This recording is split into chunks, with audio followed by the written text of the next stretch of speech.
Ayun, so hello everyone, this is Self-Reliance, and in today's video, ipapakita ko sa inyo, i-review ko yung aking, isa sa aking mga battle belt. Ayan. So, hindi ito yung kauna-unahan kong battle belt kasi yung unang battle belt na binili ko is yung entry level or mumurahin lang. I think ang brand nun ay Crydex. So, sa Amazon ko siya nabili.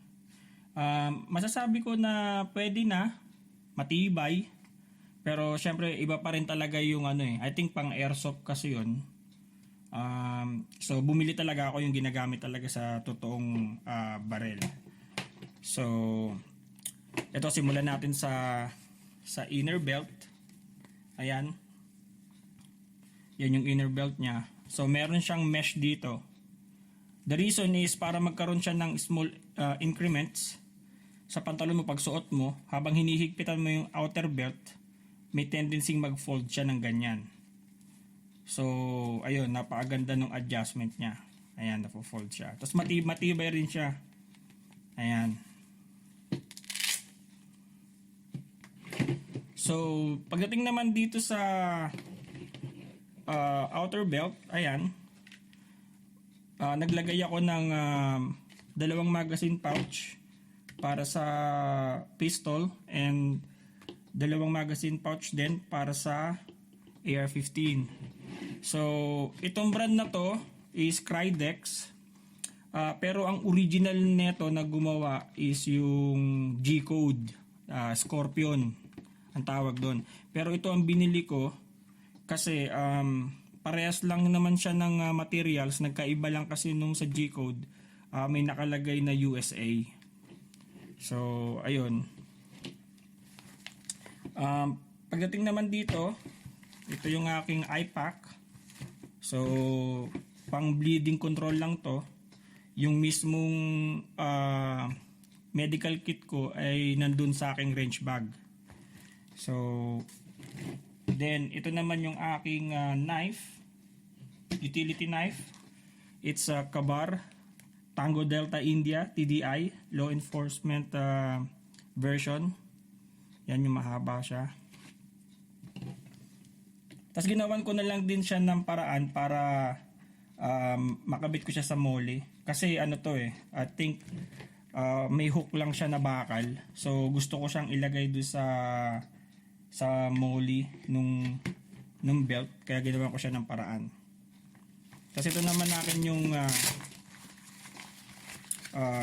foldable na dump pouch.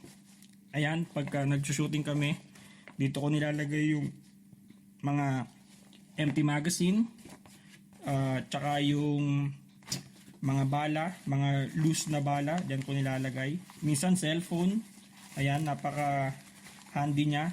Tapos pag hindi ko siya ginagamit, pwede ko siyang i-fold, ayan. So pagdating naman dito, so ito ang aking Safariland leg drop shroud ang gamit ko. Although meron akong True North, yung aluminum, pero mas gusto ko to kasi mas malambot siya sa hita. Then naka QLS din siya, Safariland. Ito authentic ko tong binili. Talagang Safariland to, may cage number to. Meron tong date kung kailan minanufacture. Pagdating dito, hindi ako nagtipid kasi naka-encounter ako sa mga tropa na merong may QLS na pag hindi original yung binili mo, ang hirap niyang tanggalin o kaya maluwag naman siya. So sabi ko, bibiling ko na lang yung talagang Safariland, yung authentic, hindi yung mga pang airsoft. Tapos meron din siyang holder para sa gloves kasi malamig sa bundok eh. So ito yung gloves na ginagamit ko ngayon. Bali naka-apat na pair ng gloves na ako. So pang-apat na to. So yun. Then ito may belt loop siya para ma-secure niya yung pinakandulo nung belt. So kung mapapansin niyo pala dito, itong version na to is ratchet style, hindi siya cobra buckle na may D-ring, hindi siya ganon. gawa siya ng core, K-O-R-E. So meron siyang small increments kada ratchet. Ayan, tumutunog siya. Ayan. Kung mapapansin nyo, napaka-sturdy nito. Nag-hold siya ng shape. Ayan, no? Parang matigas siya, makapal eh. So talagang hindi siya basta-basta ayan, no? Na-hold niya. Kaya maganda siyang tignan pag nakasuot sa'yo. So medyo may presyo to. Hindi ko nababanggitin yung presyo kasi bawal sa YouTube. Then ayun na nga. So next natin is yung aking holster. Ayan. So unang-una tong holster na to, authentic rin to. This is a level 4. Ano ibig sabihin nun? So meron tong tawag dito, retention holster. So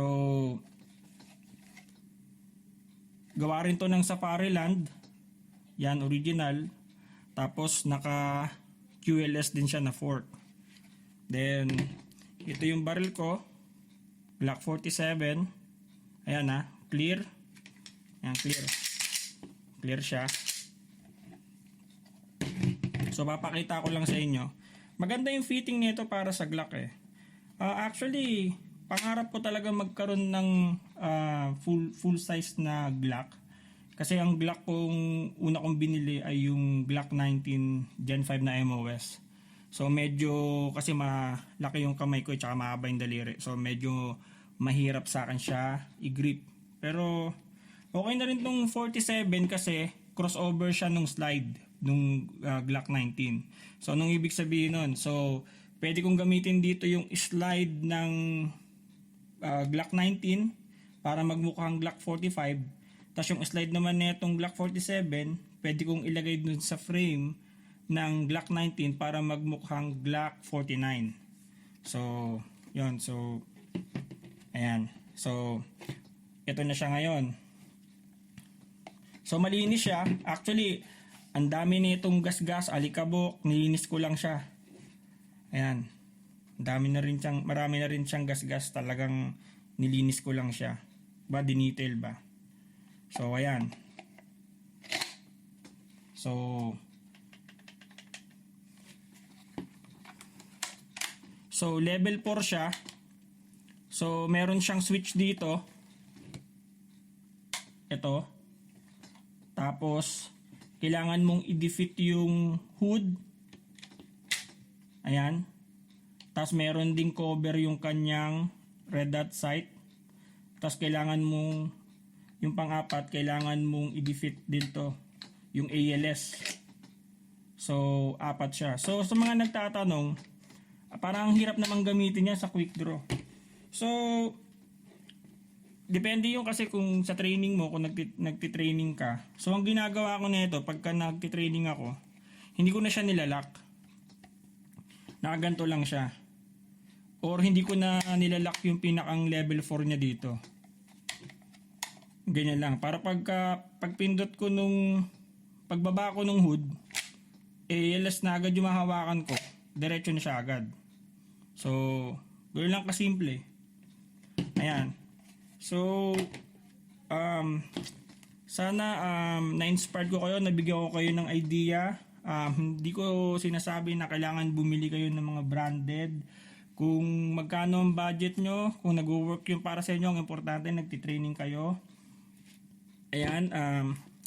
So, sa susunod na video, tatalakayin ko naman or i-review ko yung aking HRT or high risk tactical na na battle belt. So ayun, so see you again. Bye.